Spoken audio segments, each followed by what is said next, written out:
Yo, so it's one of those days where you just need something light, right? Something light and breezy. So I checked out Spy Kids Armageddon. It is directed by Robert Rodriguez, and he co-wrote the film with one of his sons, Racer Max Rodriguez. I mean, that's a crazy. The Racer Max. The film is produced by David Ellison, Dana Goldberg, Don Granger, Racer Max, and Robert Rodriguez. It is executive produced by Ben Ormand, Peter Oligatur, um, and Gary Barber. Oh, and Elizabeth Avilan is also a producer on the film. It is associate produced by Mayor McIntosh and Tom Proper. On music, we have John Debney and another of Rodriguez's sons, Rebel Rodriguez. Robert handles the cinematography and the editing. Casting, we have Catherine Strood, Mary Venu, and Michelle Wade Bird. Art direction is handled by Paul Alix, Ravi Bansal, and Chase Carter. Do, do, do. Yeah, so the cast.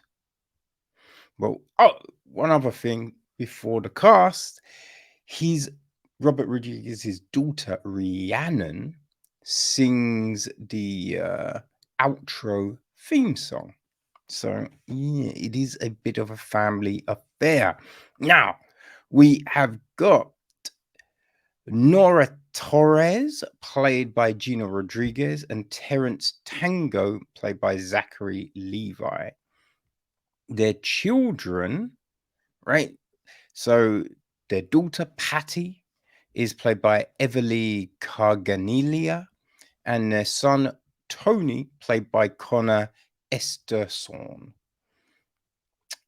We've then got Devlin, who runs the OSS, played by DJ Cotorano. Sola plays one of the agents, and so does Nicholas James Ortiz. Ray Kingston, aka the King, is played by Billy Magnussen. The Heck Knight is played by none other than Joe Schilling. We've got Leibs, played by Jersey Johnston. Challenger, played by William Ammerman. The tournament host, played by Isaac Garza.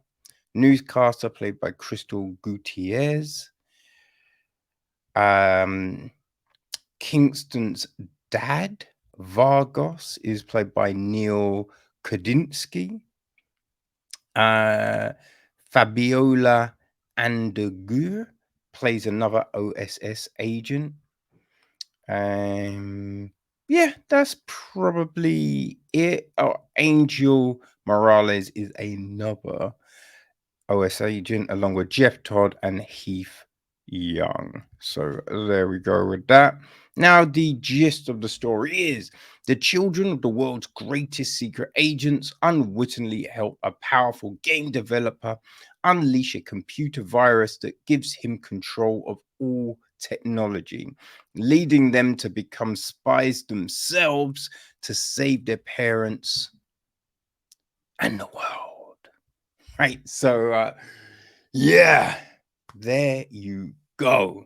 Now, I will say this. This film, it is not aimed at me.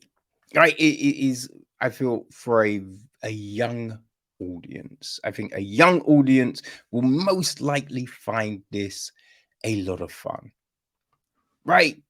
A lot of fun because it's the kids saving the parents and the world, giving their parents all the info they need to be better people, right? And little kids are gonna be like, oh my gosh, that's so cool, right? But yeah, older kids, I feel, and adults might not be fully down with everything. I mean, unless you're able to really suspend your imagination and you're just in it for fun, right? You're not looking at the minor details and be like, that's not plausible, or why would that happen, right? If you can do that, then yeah, you probably could enjoy this film. If you like the previous Spy Kids, because this is the 5th installment, so there's 4 before, right? If you enjoyed all of them, yeah, I'm sure this one will work for you as well. For me, like, what I mean? I can look at it as a children's vehicle, and go, yes, I can see how it would work. But there are a lot of holes in the story. I mean, there are so many holes in the story. You know what I mean? Because it's like spies aren't calling themselves spies. You know what I mean? You'll be a government agent, right? That's the big one. You're a government agent or a surveillance specialist or something like that. So just having the word spy everywhere is just like, that's super weird. Like a book on how to be the best spy, right? Spies always lie. I mean, again, not quite, right? You're just breaking it down to very basic kind of components when things are never that straightforward, and that is one of the things. The film is very straightforward, very black and white in everything. Like it's just, oh, if we be nice to these evil people, they will suddenly become good. And it's just like, okay, people don't just change in seconds, right? They don't just change in seconds. Be like, actually, I was going to kill you. Now I just want to give you a hug, right? Or I'm going to be a better. No, behavioral change takes a while, right? Takes a while.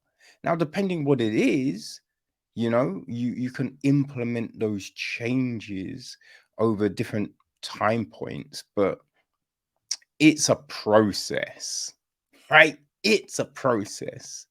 And it's just like, if a game is meant to be able to help you change, and supposedly you've always been playing the game, then if you haven't changed, how is it going to work if you play it more?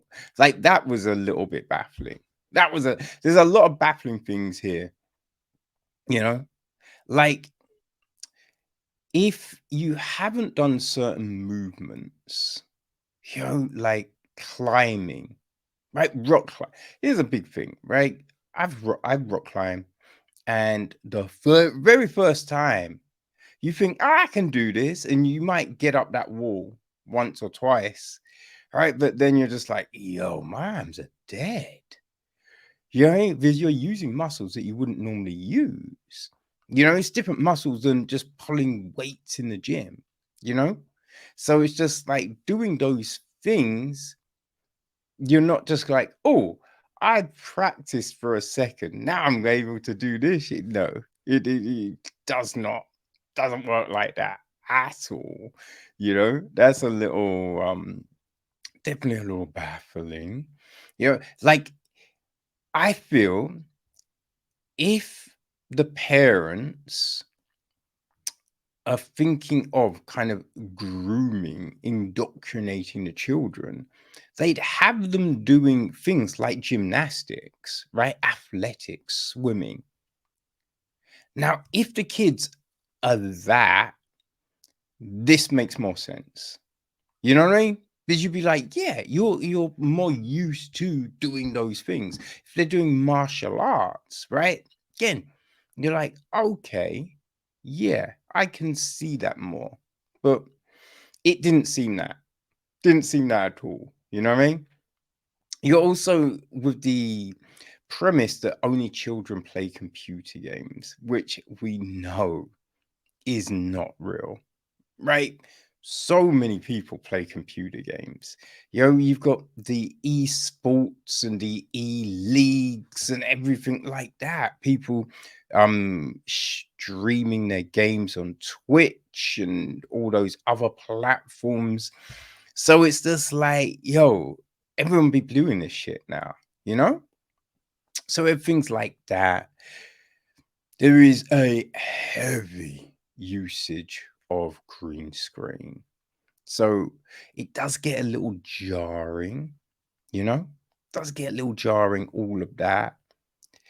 And I don't necessarily think you buy, the parents, Zachary and Gina as a couple, right? And also you don't buy them as super spies because what we see them do, some of the shit we see them do, you're just like, yo, what?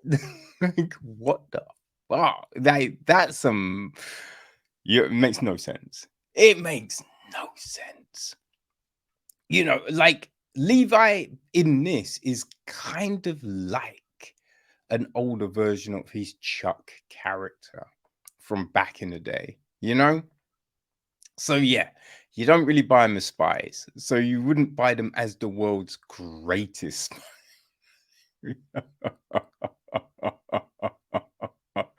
Yeah, you wouldn't buy them as the world's greatest spies. And just a lot of the gadgets and the cars don't don't really make any sense. Right? You're just like the kid's buggy. You're thinking, okay, why would you design it like that? Surely you'd have it, more in enclosed structure, bulletproof glass. Just think more like the Tesla tank. You know what I mean? Like the water vehicle thing. It's not inconspicuous. Right? These is meant to be spy shit. Like there's shit that's just not inconspicuous. Just like, huh? And why the fuck would you have a build your spy build your spy? Oh my gosh, it's goofy, man. It's goofy, but those things that I see as goofy, you can look at and you go, oh yeah, a little kid, they're gonna love that. They're gonna love it. So it's just like, I think it will work for its intended audience. Yeah, and the message, it's very heavy-handed, but right? There's a big thing on family, there's a big thing on telling the truth, not lying, and working together. Right? They're very important things. So, hey, if a little kid can watch something, have some fun, and maybe get a little message, you can't really go, that's a bad thing, right?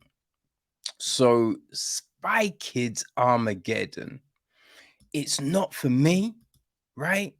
But neither are things like Harry Potter. But I can see that help people read. So, boom, fine. It's got an audience.